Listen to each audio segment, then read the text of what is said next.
업데이트가 필요할까요? 제2부. 세상에 속한 것들은 끊임없이 변하지만 진리의 말씀은 변함이 없습니다. 그리스도인이 믿는 복음은 과거에도 진리였고 미래에도 진리일 것입니다. 그런데 복음이 필요 없는 사람도 있을까요? 만약 모든 사람이 죄의 문제를 극복했다면 복음이 필요 없을 것입니다. 하지만 사람은 아직 죄에 대해 승리를 거두지 못했습니다. 뉴스를 보십시오. 주위 사람들이 무슨 말을 하고 어떤 행동을 하는지 살펴보십시오. 죄는 아직도 우리를 둘러싸고 왕성하게 영향을 끼치고 있습니다.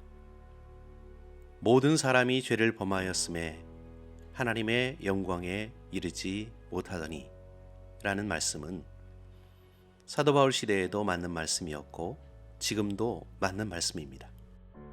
죄를 짓는 사람은 하나님의 법을 벗어나 불법을 행하는 자입니다. 이 사실은 기원 후 1세기나 지금도 변함이 없습니다. 양심에 거리끼는 일을 하는 것, 해야 할 일이 무엇인지 알고도 행하지 않는 것, 모든 불의 등이 죄라는 사실은 변함이 없습니다. 복음이 필요한 이유는 우리 힘으로 모든 미혹을 떨쳐낼 수 없기 때문입니다. 복음은 유혹을 이겨낼 수 있는 힘을 제공합니다. 죄를 이겨내려면 복음의 능력이 필요합니다. 사람이 육체의 소욕을 아직 정복하지 못했기 때문입니다. 우리는 아직도 육체의 소욕에 대해 취약합니다. 성경에서 경고하는 세상의 유혹들, 즉 육신의 정욕과 안목의 정욕과 이생의 자랑 앞에서 무릎을 꿇을 때가 너무 많습니다. 하나님의 말씀을 힘입을 때 우리는 유혹을 이겨낼 수 있습니다. 복음이 필요한 이유는 영혼의 양식이 필요하기 때문입니다. 우리나라의 1인당 평균 하루 식품 총 섭취량은 1048g입니다. 2021년 기준 대한민국 국민의 기대 수명은 83.6년이므로 윤년을 포함하여 단순하게 계산해 보면 1인당 평생 음식 총 섭취량이 32톤 정도가 됩니다. 한 사람이 1톤 트럭 32대 분량의 음식을 먹는 것입니다. 어마어마한 양입니다. 하지만 다양한 음식을 아무리 많이 먹어도 영혼의 갈망은 충족되지 않습니다. 영혼의 양식은 하나님의 말씀밖에 없기 때문입니다. 복음은 의에 줄이고 목마른 자의 영혼을 채워줍니다. 영혼의 양식에 대해 사도 베드로는 다음과 같이 말했습니다.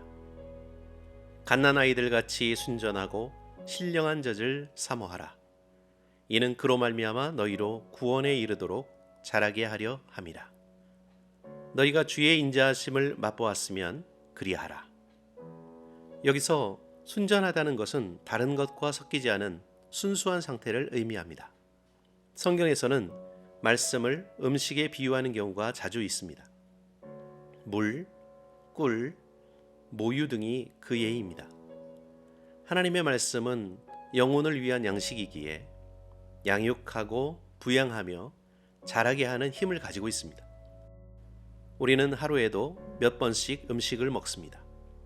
그런데 여러분은 하루에 몇 번이나 영혼의 양식을 공급합니까? 만약 우리가 하나님의 말씀을 섭취하는 것만큼만 음식을 먹는다면 목숨을 부지할 수 있을까요?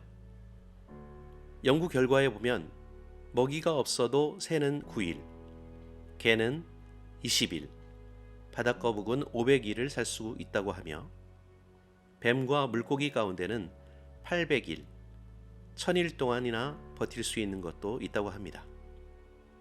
사람은 음식 없이 60일 정도까지는 생존할 수 있습니다. 하지만 대부분의 사람은 단 하루만 안 먹어도 신체 능력이 현저히 떨어짐을 느낄 것입니다. 이처럼 우리 몸은 꾸준히 영양을 공급받아야 생존할 수 있습니다. 영적인 면은 어떨까요? 주의 날, 즉 일요일을 제외하면 하나님의 말씀을 거의 읽지 않는 사람들이 있습니다. 그런 상태로는 영적으로 강한 모습을 유지하기 힘듭니다. 우리는 매일 하나님의 양식으로 영혼을 양육해야 합니다. 복음이 필요한 이유는 천국으로 안내하는 정확한 지도가 필요하기 때문입니다. 천국으로 가는 길을 나름대로 찾아냈다고 주장하는 사람들이 있습니다. 하지만 그 사람들이 만들어준 지도는 길을 잃게 만들 뿐입니다. 지혜로운 왕 솔로몬은 다음과 같이 기록했습니다.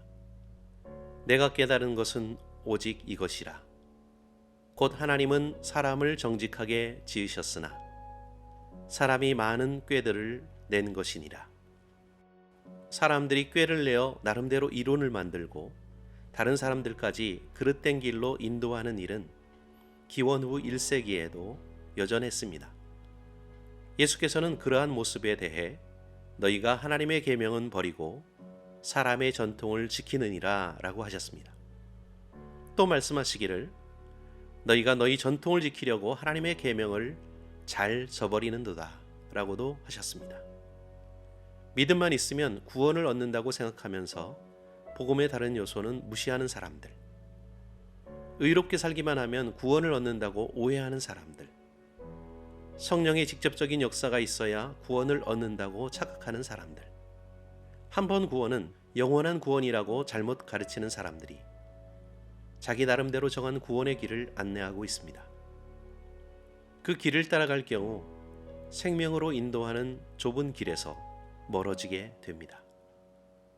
복음이 필요한 이유는 사탄이 아직 활동하고 있기 때문입니다.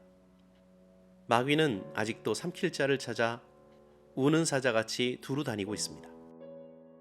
예나 지금이나 사람은 영적인 위협에 노출되어 있습니다. 그렇기 때문에 하나님의 보호하심이 필요합니다. 만약 영적인 무기 없이도 사탄을 무찌를 수 있다면 사람에게는 더 이상 진리의 말씀이 필요 없을 것입니다. 하지만 하나님의 말씀이 아니면 사탄에 맞서 이길 방법이 없습니다. 살면서 마주치는 온갖 미혹을 성경 말씀에 의지하지 않고 이겨낼 만큼 강한 사람은 없습니다. 예수께서도 성경 말씀을 통해 마귀의 유혹을 이겨내셨습니다. 복음을 대하는 방식은 사람마다 크게 다를 수 있습니다. 복음을 받아들일 수도 있고 모독할 수도 있습니다. 주의 깊게 읽을 수도 있고 거부할 수도 있습니다. 존중할 수도 있고 비웃을 수도 있습니다. 하지만 아주 오래전에 세상에 주어진 복음이 지금 우리에게 희망을 주는 유일한 메시지입니다. 하나님의 말씀은 영원합니다. 가감없이 전해진 그리스도의 복음만이 우리를 천국으로 인도합니다. 예레미야서 6장 16절 말씀은 신약 시대에도 적용되는 원칙을 담고 있습니다. 너희는 길에 서서 보며 옛적 길 곧 선한 길이 어디인지 알아보고 그리로 가라. 너희 심령이 평강을 얻으리라.